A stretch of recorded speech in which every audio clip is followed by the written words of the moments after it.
Have you ever tried to make a sandwich without first taking the bread out of the bag? Impossible. To make a sandwich, there are some simple instructions you'll need to follow. And what's even more important, the instructions come in a certain order. For example, you have to take the bread out of the bag before you put the peanut butter on the bread. And the same kind of things are true about math problems also. So let's review some word problems to get started. 4 birds are on a branch. 3 more birds join them. How many birds are there total? Well, when you picture this situation in your mind, the number of birds grows. It increases. The math operation that makes numbers increase and get larger would be addition. This means that you can create an addition equation to solve this problem. Take a look. 4 birds plus 3 more. Well, there are 7 birds on the branch now. Well, what if we continued with this example and said a strong gust of wind blew the branch and 2 birds flew away? Now you have 2 birds leaving. So what you need is the math operation of subtraction. This way you can show that birds are leaving or that the number of birds are getting smaller. This means we can take 7 and subtract 2, and now 5 birds are left on the branch. Okay, that wasn't too hard, was it? But what if the 2 problems were combined? 4 birds are on a branch. 3 more birds join them. A strong gust of wind blows the branch and 2 birds leave. How many birds are still on the branch? Well, you've actually already solved this.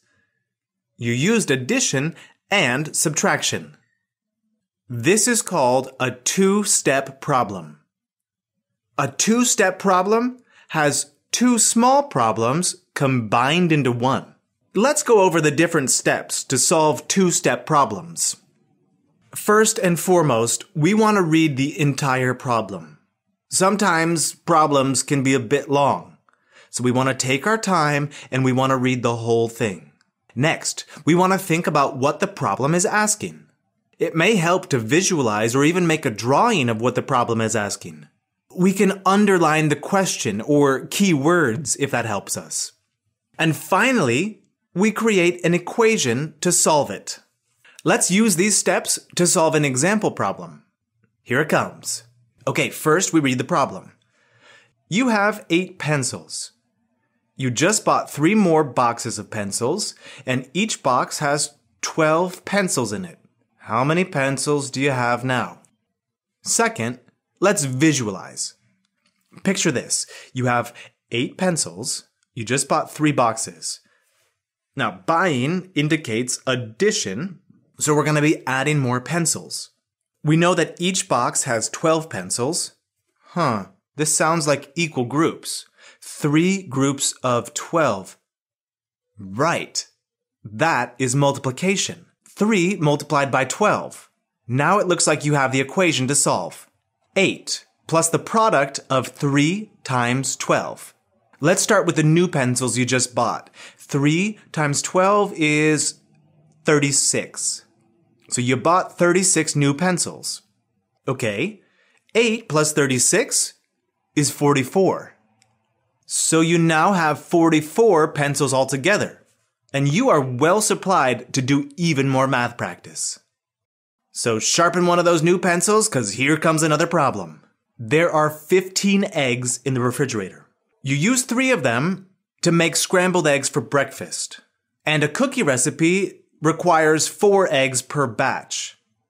So how many batches of cookies can you make? Well, let's look at the situation. Remember, first we want to identify what the problem is asking.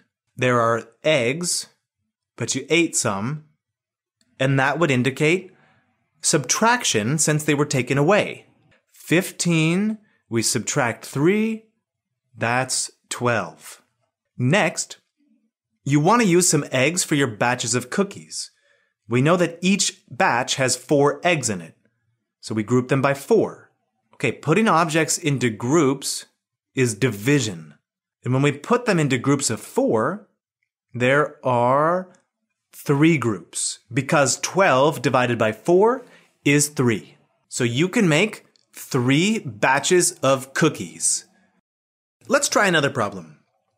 Sandra has 3 bananas. She goes to the store and she buys 5 more bananas. After she gets home, though, Daniel eats 2. How many bananas are left? Now, when Sandra goes to the store and buys more, that means that she is adding more bananas.